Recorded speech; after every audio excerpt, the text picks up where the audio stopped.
Plastics have become such an entrenched part of our lives. But what exactly is plastic? And how is it made? Before plastic became so ubiquitous, it underwent a transformation from being a strictly natural product to being synthetically and widely produced. Some of the earliest uses of plastic date as far back as 3,500 years ago, when the Olmecs of Mexico used naturally occurring plastics, sap from gum trees, to create rubber balls. During the mid-19th and 20th centuries, synthetic plastics like celluloid and bakelite made their debut and were used for decades. On the molecular level, plastics are made of polymers, which are long, flexible chains of chemical compounds. This structure allows plastics to be easily molded and shaped, especially under heat and pressure. Unlike the rubber used by the Olmecs, most of today's plastics are man-made and derived from fossil fuels. Crude oil and natural gas are primary sources, as they provide a cheap alternative to plastic made from plants.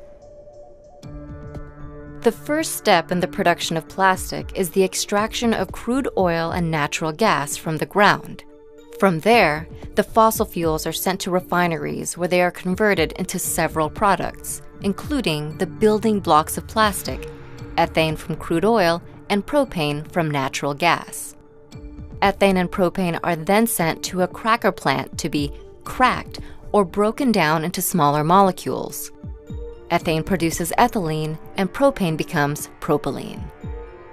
Next, a catalyst is mixed in, which links the molecules together and forms polymers called resins. This structure allows plastics to be easily molded and shaped, especially under heat and pressure.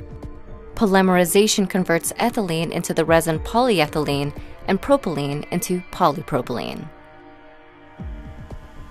These resins are then melted, cooled down, and chopped up into pre-production plastic pellets known as nurdles. Nurdles are later transported to manufacturers who use heat to mold the nurdles into different types of plastic products. Many of those products actually feature information about their manufacturing process. Numbers called resin identification codes are often featured, indicating which chemicals were used to make the plastic.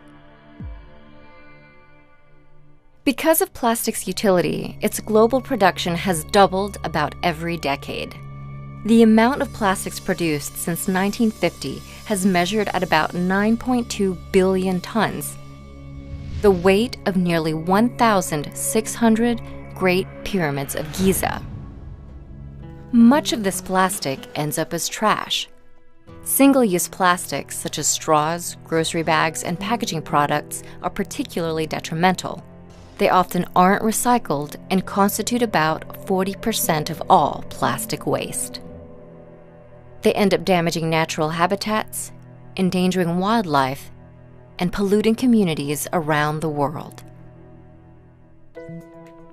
Moving forward, a great way we can counter this plastic pollution is to reduce the amount of single-use plastics we use.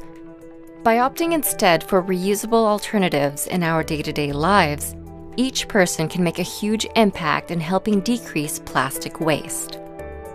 For plastics that are already produced, other solutions are being explored.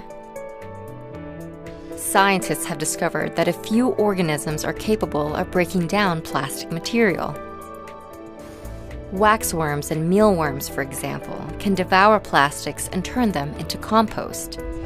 Another plastic-consuming organism is a microbe, which shrinks the time plastic takes to degrade from hundreds of years to only a few days.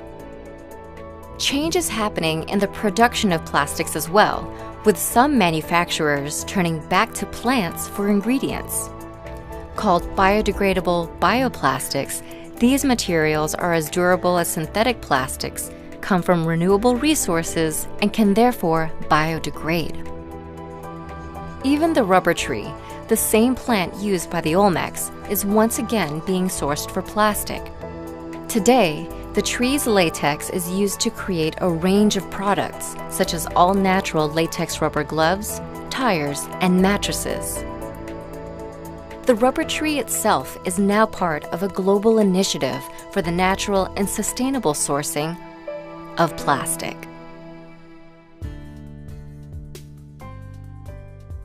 Plastics can be found almost anywhere, but by understanding its chemical makeup and our uses for it, we can benefit from its versatility while also being mindful of its impact on our planet.